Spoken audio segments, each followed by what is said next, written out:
Hi, I'm Red, and this is my way too early Holy Priest guide for Mythic Plus. I spent a lot of time on PTR, I did all the dungeons at least 3 times each, and I feel like I have a good grip on the changes. I mean, the big change was just changing Renew and giving you better Holy Words. So they buffed us, and they gave us a more powerful Renew. So without further ado, let's get into it. I'm going to go over the talents that I think you should use. It's pretty similar to the Wowhead recommended talents, but there's a couple of changes that I think really are important. Um, Number one, I don't think Enlightenment is required if you're using Lightweaver because heal doesn't cost that much mana, and so I would rather put that point to make heal for more.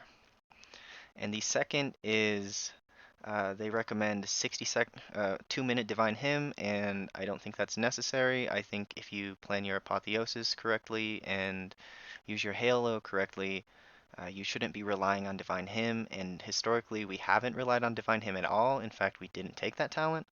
So it's kind of chunky now.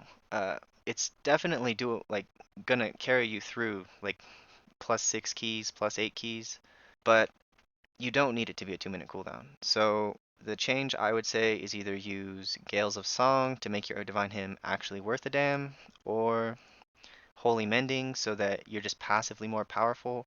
And Holy Priest is pretty damn powerful passively. Like we have the best spot healing in the game, and uh, if you're casting Renew on cooldown, which it lasts a lot longer, and it's just good tank healing if your Prayer of Mending just do more, right? So the two flex points, either Prayer of Mending or go into the Gale of Song, or if you really want 2-minute Hymn, go with 2-minute Hymn, right? So the bottom of the tree, you want Lightweaver and Divine Image always, and then sometimes you might take Divine Word if you want to do more damage. So let's go and activate the Lightweaver, or the Divine Word, because I'm going to talk about that build next. I think it's probably the best build for low keys up to level 4, even with our current gear. So now that we've talked about the talent builds, let's talk about your healing spell priority. If people are sufficiently damaged, your first priority is just to use Holy Word Serenity and your other Holy Word too, right? And your second priority, if that's not available or you're trying to save it for a couple seconds, use Heal and Flash Heal.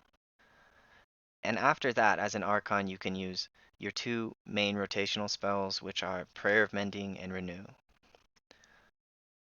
Your fifth priority is if your Holy Words are off cooldown, you got to get them, or if they're on cooldown, you got to get them off cooldown so that you have at least one in the chamber because you don't want to be caught naked when damage happens and let your friends die.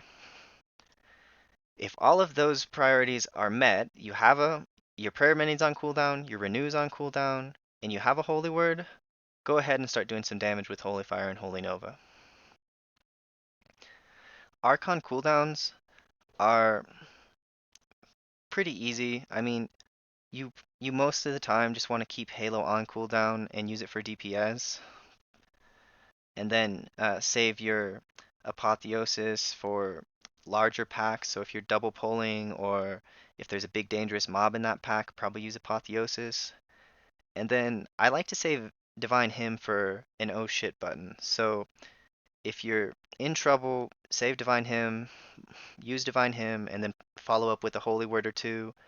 One combo you can do is you can use Holy Word, Divine Hymn, and what that does, you see this pet in the middle here. So this pet is doing extra healing every time your Divine Hymn ticks. So that's kind of a little trick for Divine Hymn. And then let's talk about Divine Words. Okay, so for your big damage combo, you'd cast 1 or 2 Holy Words, then you'd cast Divine Word, Chastise, Power Infusion, Halo, then you go into Holy Nova, or Holy Fire, do some Holy Novas until you get your second Chastise, Holy Fire, Apotheosis gets Chastise back, then Holy Fire, Holy Nova, get your Chastise back, Holy Fire, Holy Fire, Chastises again, and you saw I maintained like 1.8 million DPS for a little while there.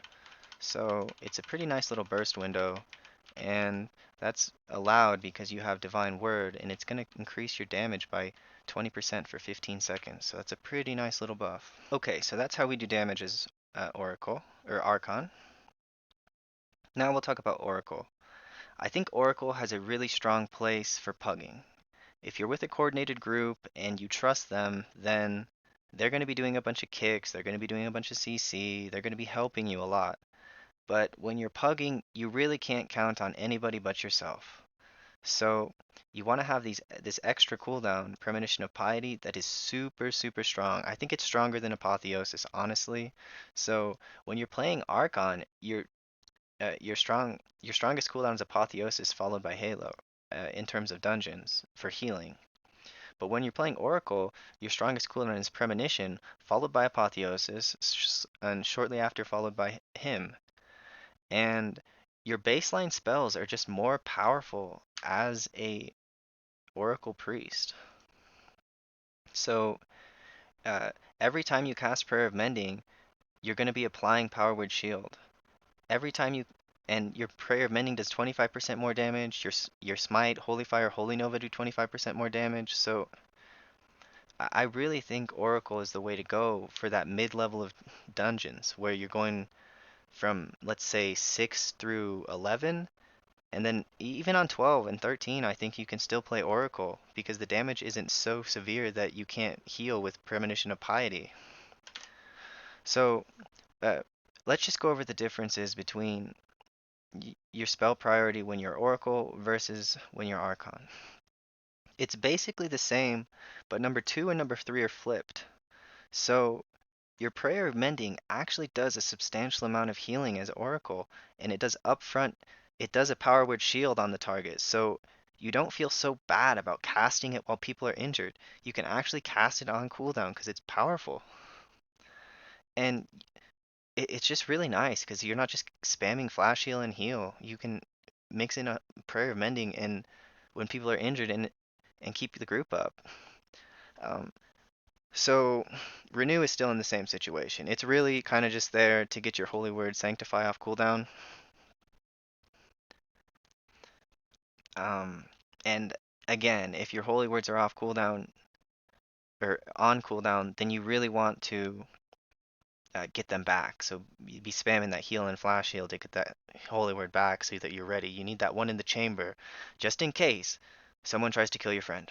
So, Premonition of Piety uh, and Premonition of Clairvoyance, they are 2 minutes apart. So every 2 minutes you can Premonition of Piety or Premonition of Clairvoyance. And then in between that, you can use Apotheosis. So pretty much every pack, you'll have something really strong.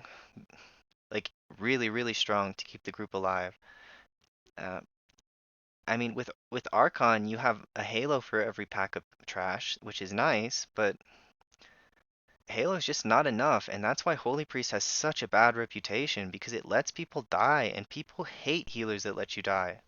So for those mid-range of keys where you can top yourself and then pump with Premonition of Piety, it's just such a better oh shit button than Halo. Halo is not an oh shit button. It really isn't. Um, so a couple keys to when you're using Premonition of Piety is